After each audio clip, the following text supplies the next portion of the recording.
The city of Venice itself, in the original version, could only be attacked by sea, by landing on its island. Now, people in the comments section have recommended that I take a look into the tutorial campaign map, as apparently it's a little bit unique, and then I started to think a little bit. Now, the maps are very similar, but they must have been made at the same time, like the tutorial and the grand campaign made at the same time, roughly. And of course over time they would have had to update the grand campaign as playtesters got their hand on it, recommending different stuff, some changes, things like that. But the playtesters wouldn't have had any influence on the tutorial campaign, because I can imagine that being done. And given that with the tutorial campaign, most of it is actually just blank, you cannot access it, so it would have had no purpose in the game. So then I started to think, in that case, the two maps would have started off identical and then evolved into different directions, like grand campaign being the grand campaign we know, and tutorial mostly staying the same. So then, if we're going to the tutorial campaign, mod it to remove all the tutorial stuff, mod it again so that we can actually explore the entire map, because it does limit us to only seeing Britain and northern France. Then all of a sudden we have access to Medieval 2 Total War before the playtesters got their hands on it. Wow, here we go, and I've had a look into this and I believe that is the case.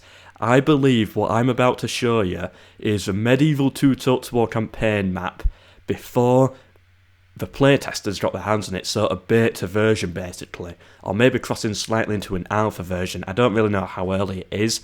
Alright, so yeah, here we go. Of course, as I said, it's modded, but the only mod in here is just a usual campaign script to get rid of the script issues where it's trying to give you a tutorial and the map limitations, so that we can actually see it all. Everything else that you see was in the game. Okay, so usually this is all you can see here, just, as I said, Britain and northern France. But my viewers, today I present to you a pre-release version of the Medieval 2 Total War map. And here we are. Now, a lot of it looks very similar, but a lot of it, you can tell, was adapted by playtesters for a load of different reasons, and we're going to explore a load of that right now. Now, of course, all these settlements are empty and they don't have buildings, so yeah, they didn't have any point in actually adding them at this point. But let's now take a look into what is new. Now, first of all, here, this is the first thing I spot. The trees are not like this. I believe Paris is more closer to the river. I could be wrong there, but I know that there's definitely an easy route from Paris to Reims. So they've made a cut in the trees there. That must have been recommended to the developers. Then over here we have Hohenstaufen, which in the game right now it's just Staufen, and that's it. So yeah, there's a name change. The mountains, again, they look weird. Maybe it's just me, but yeah, the mountains look weird on this early version compared to the newer ones. And I could tell this a lot in the trailers that I showed you a few days ago. But first of all, I've noticed here, Innsbruck. Innsbruck is actually meant to be here in the game, and there's another route going across the mountains like that. Overall, Innsbruck, I think it's actually okay there, but I'm sure the playtesters had their reason to actually suggest it gets moved. Oh yeah, look at that. They're really demanded that they fix the mountains there. Luckily, Egypt is not that bad. As we saw in the trailers, Egypt is just like the Alps, but luckily it's not as bad in this version. Then we're moving over to Stockholm, Helsinki, some random weird island there. Yeah, I'm happy they cut that out. Novgorod, let's take a look into Russia now, Smolensk, Moscow. I think the trees, yeah, again, they've changed the trees' position here.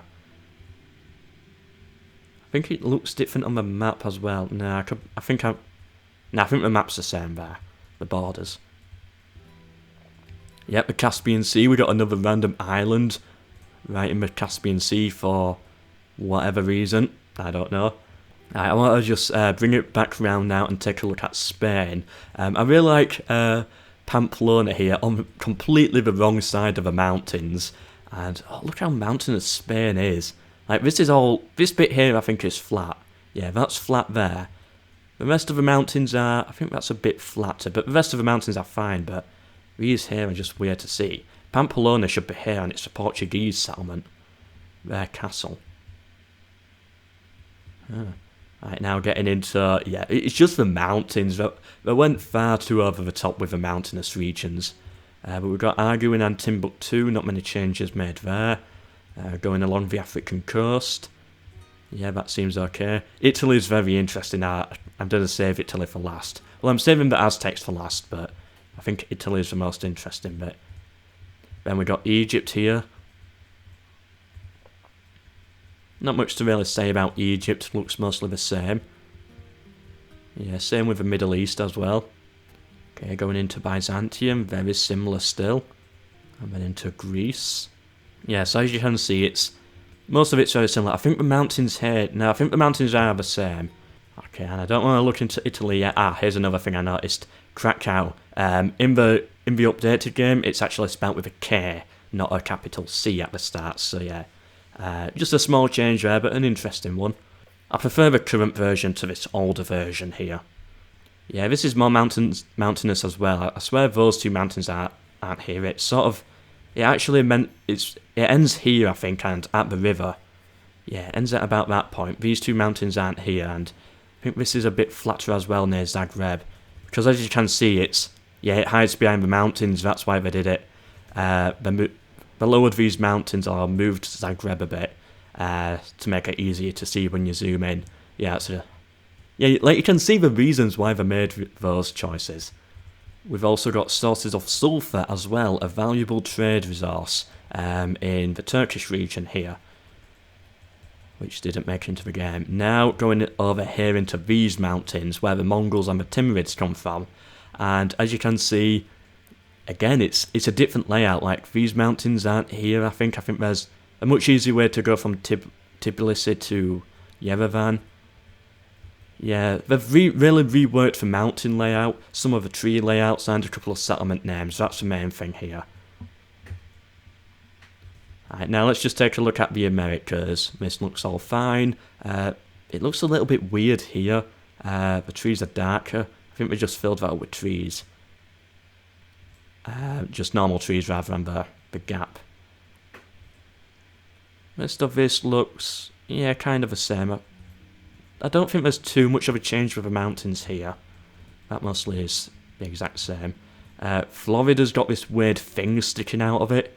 Yeah, that definitely didn't make it into the Medieval 2 campaign. Have they added extra islands as well? I'm unsure if these islands are there, and I can't exactly remember. Okay, now into the bit that I really want to see. Italy. And here we have it. So first of all, there's not really too much to point out here, but one thing I do want to point out is Venice. In the game, Venice is more on this tile here, and it's just a bridge that leads into Venice, and that's the only way in. This way, actually doesn't look like there's a way in at all. Actually, is there actually a way in? I'll check that out later. We got the Papal States here as usual. Yeah, they were in. Naples is much more mountainous. That volcano looks weird. But yeah, more mountains there. And yeah, Palermo, that looks fine. What's wrong with the Sardinian coast here? Ugh, that looks horrible. Same with Corsica as well. Ugh. Alright, I've just used some console commands now to move Lord Rufus here, and as you can actually see, you can't actually make it out. Like, there's a port, but you can't make it out of Venice, which means the city of Venice itself, in the original version, could only be attacked by sea, by landing on its island and invading that way. Wow. It's actually an interesting way to represent Venice there. I prefer how it is in the updated version with a bridge, but this is a weird system.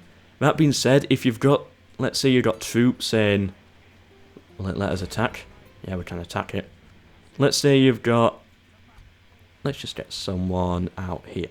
So yeah, you've got all three tiles blocked up.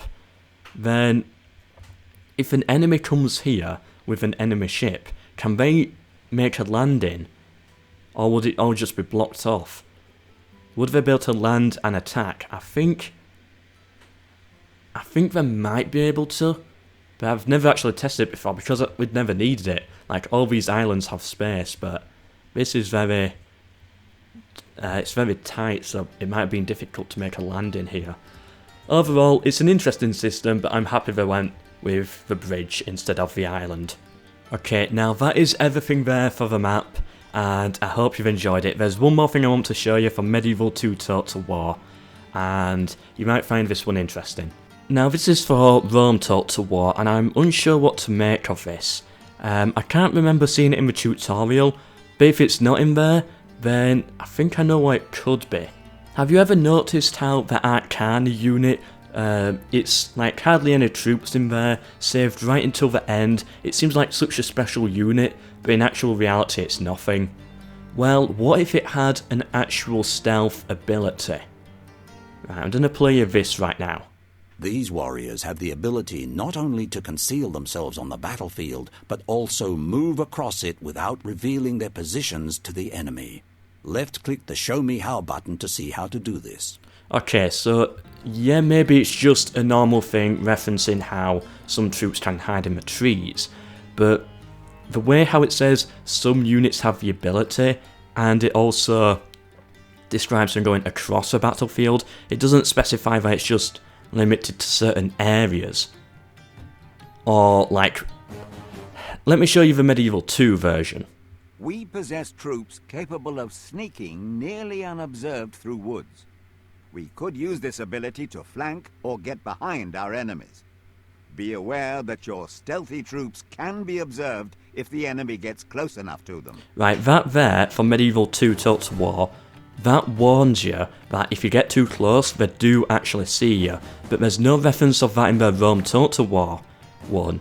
So, what I'm thinking when I heard it is, what if it's for the units like the Arcani? Maybe they can travel from one side of the map to the other, completely invisible with a special ability. Now, I don't think they'll be able to run, I think it'll be like phalanxes, you can only do it whilst walking. But it's an interesting thought I had, and it makes sense because it will give that unit some form of a purpose. Otherwise, it's just kind of rubbish. But I feel like the developers must have had some greater idea for it. And if this is just referring to normal hiding in trees or hiding in long grass, then it would have said so, like the Medieval 2 version, and it would have brought up if troops get close, they can see you, like in the Medieval 2 version, but it didn't bring that up. That makes me think that it must be a special ability just for that unit, or maybe a few barbarian units had it as well, but I think it would make sense if the Arcani had that. Overall, it also makes sense that they would have cut it as well, because invisibility in games doesn't really go down well, it just doesn't usually go down well, so I'm happy they didn't have invisible Arcani.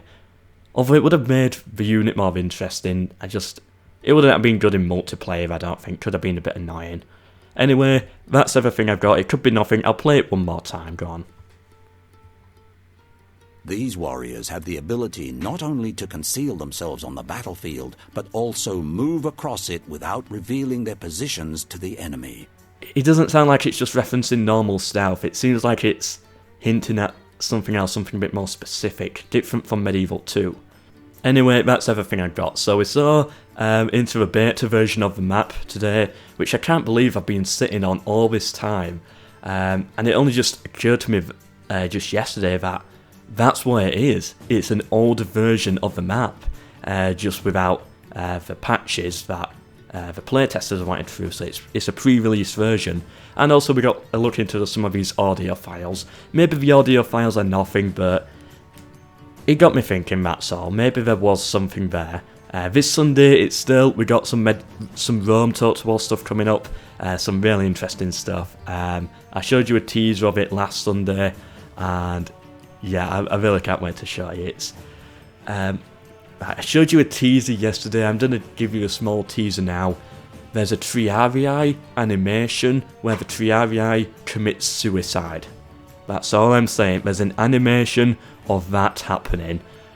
Hope you enjoyed this video.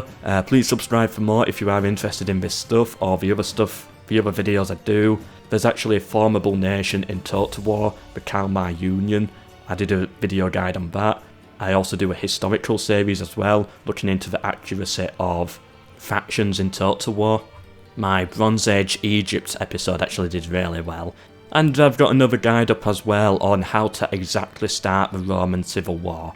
Before I did this, no one else except for developers of course knew the exact step-by-step guide on how to start the Civil War in Rome Total War. After a load of trial and error, I figured it out, so if you are interested in that, that'll be linked as well. Hope you've enjoyed. Please share if you know anyone who would be interested, subscribe for more, and goodbye.